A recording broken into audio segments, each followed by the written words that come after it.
মাত্র 30 সেকেন্ডে যে কোনো ভিডিওর ব্যাকগ্রাউন্ড পরিবর্তন করুন। আজকে আমি আপনাদেরকে দেখিয়ে দিব। সো স্ক্রিনটাকে কিন্তু অবশ্যই ভালোভাবে লক্ষ্য করতে হবে। তো প্রথমে যেটা আপনাদেরকে করতে হবে সেটা কিন্তু অবশ্যই প্লে স্টোর থেকে ক্যাপকাট যে অ্যাপসটা রয়েছে সেটা কিন্তু অবশ্যই ইনস্টল করতে হবে। সো আমি আগে থেকে ইনস্টল করে রেখেছি। তো প্রথমে যেটা করবেন সেটা হচ্ছে যে ক্যাপকাট যে অ্যাপসটা রয়েছে সেখানে কিন্তু ক্লিক করে দিবেন। দেওয়ার পরে এরকম একটা ইন্টারফেস শো করবে। এখান থেকে নিউ প্রজেক্ট নামের যে একটা অপশন রয়েছে প্লাস আইকন দেখতে পাচ্ছেন, এখানে কিন্তু অবশ্যই ক্লিক করে দিতে হবে। সো আমি এখানে ক্লিক করে দিলাম।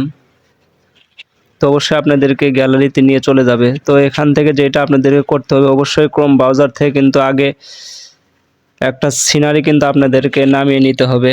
অবশ্যই পিছনের ব্যাকগ্রাউন্ডটা আপনাদেরকে নামিয়ে নিতে হবে। সো আমি ক্রোম ব্রাউজার থেকে কিন্তু আগেই ডাউনলোড করে রেখেছি।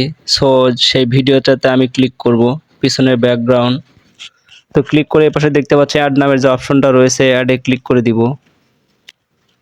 দেওয়ার পর দেখতে পাচ্ছেন অলরেডি যে আমার ব্যাকগ্রাউন্ডের যেটা রয়েছে স্টুডিওর মতো দেখতে সেটা কিন্তু আমি ক্রোম ব্রাউজার থেকে আগেই ডাউনলোড করে রেখেছি।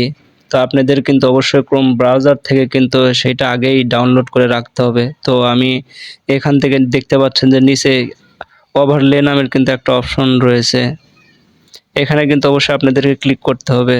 সো আমি এখানে ক্লিক করলাম। দেখতে পাচ্ছেন যে অ্যাড ওভারলে নামের কিন্তু আরেকটা অপশন রয়েছে, তো অ্যাড ওভারলেতে ক্লিক করতে হবে। সো ক্লিক করার পরে অবশ্যই আপনারা যে ভিডিওর ব্যাকগ্রাউন্ডটা চেঞ্জ করবেন সেই ভিডিওটাতে আমি ক্লিক করব। সো আমি আমার এই ভিডিওটাতে ক্লিক করলাম। ক্লিক করে এখানে অ্যাড নামের যে অপশনটা রয়েছে অবশ্যই সেখানে অ্যাড করে দিতে হবে। সো আমি অ্যাড করে দিলাম।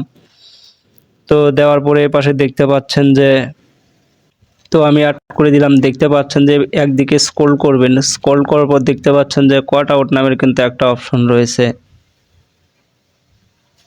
এইটা দেখতে পাচ্ছেন। তো এখানে কিন্তু অবশ্যই ক্লিক করে দিবেন। দেওয়ার পরে দেখতে পাচ্ছেন যে ব্যাকগ্রাউন্ড রিমুভ ব্যাকগ্রাউন্ড নামের কিন্তু একটা অপশন এখানে রয়েছে। তো আপনাদের কিন্তু অবশ্যই এখানে ক্লিক করতে হবে। সো আমি আপনাদেরকে এখানে ক্লিক করে দেখিয়ে দিচ্ছি। তো এখানে ক্লিক করে দিলাম। দেখতে পাচ্ছেন যে অলরেডি কিন্তু আমার ব্যাকগ্রাউন্ডটা চেঞ্জ হয়ে গিয়েছে। তো এখন যেটা আপনাদের করতে হবে অবশ্যই ভিডিওটা এরকম করে টেনে নিচ দিকে নিয়ে আসবেন। এনে কিন্তু অবশ্যই আপনাদেরকে একটু জুম করে দিতে হবে। আপনারা চাইলে আমার থেকে আরও ভালোভাবে করতে পারবেন।